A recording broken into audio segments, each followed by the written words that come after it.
और 2021 में ग्लासगो में COP26 के दौरान प्रधानमंत्री जी ने जो भारत द्वारा महत्वाकांक्षी कदम उठाने की जो घोषणा की थी और अपने भारत को 2070 तक नेट ज़ीरो का लक्ष्य रखा था, पंच अमृत की बात माननीय प्रधानमंत्री मोदी जी ने वहाँ पर कही। वही 15 अगस्त 2021 को लाल किले की प्राचीर से क्लाइमेट क्षेत्र में क्वांटम जंप देने के लिए उन्होंने ग्रीन हाइड्रोजन के क्षेत्र के बारे में खुलकर चर्चा भी की और ग्रीन हाइड्रोजन के क्षेत्र के लक्ष्य की प्राप्ति के लिए तिरंगे को साक्षी मानकर माननीय प्रधानमंत्री जी ने उस समय नेशनल हाइड्रोजन मिशन की घोषणा की थी और ये भी कहा था कि अमृतकाल में हमें भारत को ग्रीन हाइड्रोजन के क्षेत्र में ग्रीन हाइड्रोजन के प्रोडक्शन और एक्सपोर्ट का ग्लोबल हब बनाना है और ये ऊर्जा के क्षेत्र में भारत की एक नई प्रगति को आत्मनिर्भर बनाएगा और पूरे विश्व में क्लीन एनर्जी ट्रांजिशन की एक नई प्रेरणा भी बनेगा। ग्रीन ग्रोथ से ग्रीन जॉब्स के नए अवसर हमारे युवाओं के लिए, हमारे स्टार्टअप्स के लिए बनेंगे।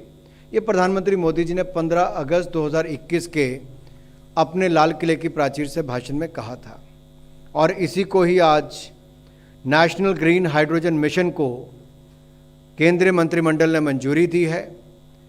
India will be the global hub of green hydrogen और हम ये कह सकते हैं कि क्लाइमेट चेंज से निपटने के लिए ग्रीन हाइड्रोजन एक बहुत महत्वपूर्ण भूमिका निभाएगा और इसकी जो विस्तृत संरचना तैयार की गई वो इस प्रकार है कि 2023 तक प्रतिवर्ष 50 लाख टन ग्रीन हाइड्रोजन का उत्पादन होगा।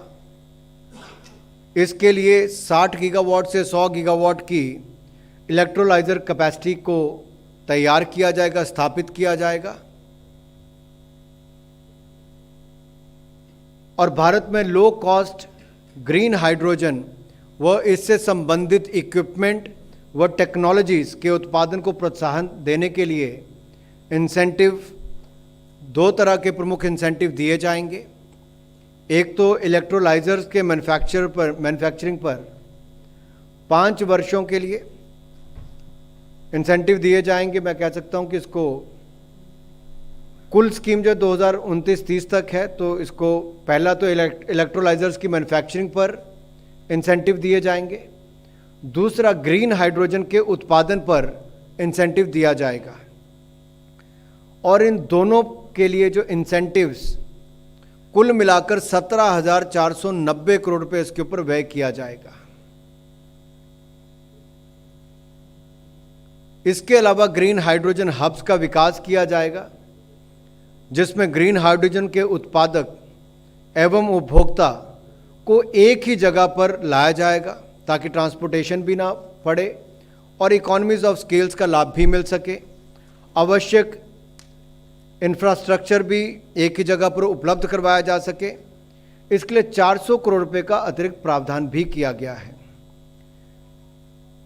इसके अंतर्गत पीएम गति शक्ति प्लेटफॉर्म के माध्यम से इंफ्रास्ट्रक्चर डेवलपमेंट किया जाएगा, जैसे refining, steel, shipping, long range mobility इत्यादि सेक्टर्स के लिए जहां भविष्य में ग्रीन हाइड्रोजन का उपयोग हो सके, उनकी पहचान करने के लिए पायलट प्रोजेक्ट इंप्लीमेंट किए जाएंगे और इन पायलट प्रोजेक्ट्स के लिए 1,466 करोड़ रुपए का प्रावधान किया गया है।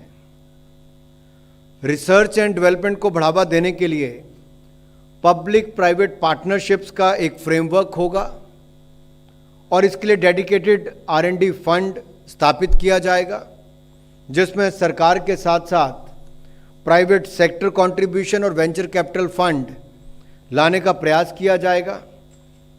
चैलेंज मोड के द्वारा स्पेसिफिक प्रोजेक्ट्स का चयन किया जाएगा और इसके लिए भी 400 करोड़ रुपए का प्रावधान किया गया है।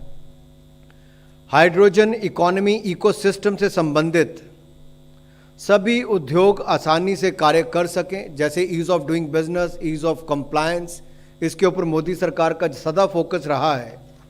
तो इसके लिए आवश्यकता अनुसार रेगुलेशंस, कोड्स और स्टैंडर्ड्स बनाए जाएंगे। इस मिशन से जुड़े विभिन्न मंत्रालयों एवं एजेंसियों में समन्वय एवं मिशन के सुचारू ढंग से संचालन करने के लिए एक एम्पावर्ड ग्रुप गठित किया जाएगा, जिसमें ग्रीन हाइड्रोजन के एक्सपर्ट्स भी लिए जाएंगे। टेक्निकल एक्सपर्ट्स का भी एक एडवाइजरी ग्रुप गठित किया जाएगा, जो एम्पावर्ड ग्रुप्स को तकनीकी विषयों पर असिस्ट करेगा।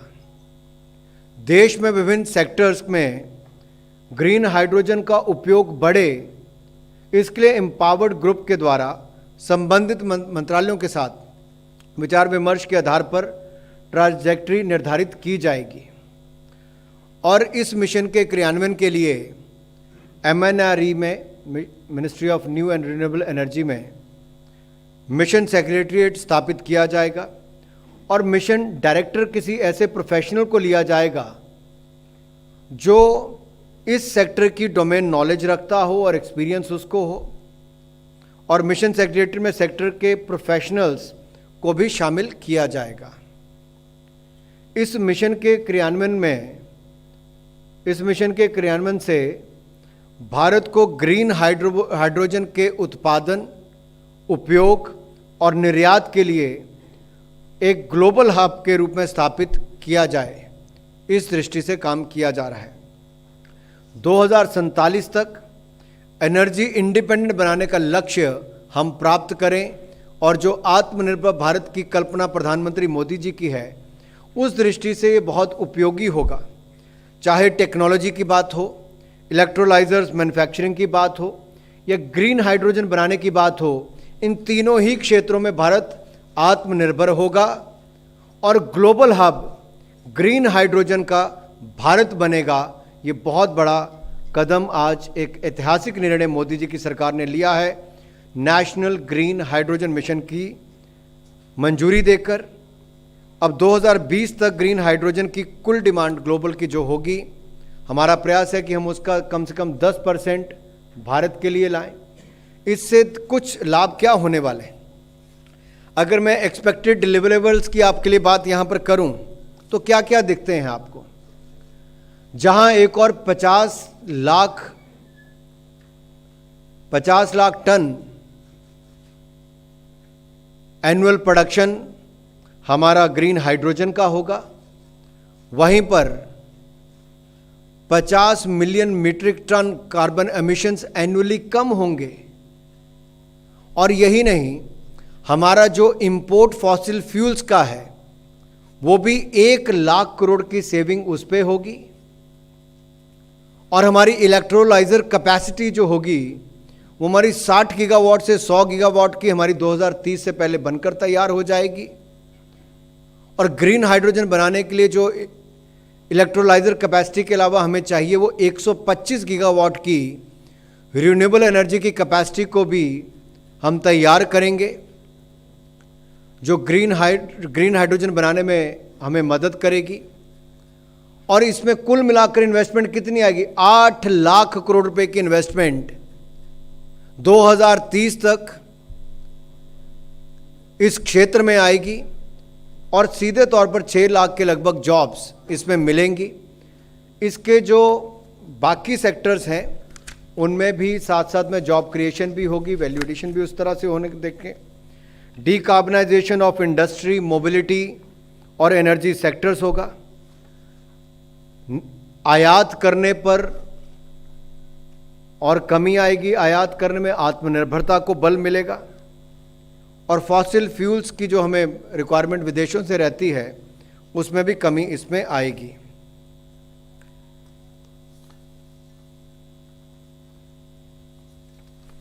इसमें कुल मिलाकर अगर खर्चा देखा जाए 19,744 करोड़ रुपया, 19,744 करोड़ रुपया नेशनल ग्रीन हाइड्रोजन मिशन के लिए मंजूरी आज की गई है।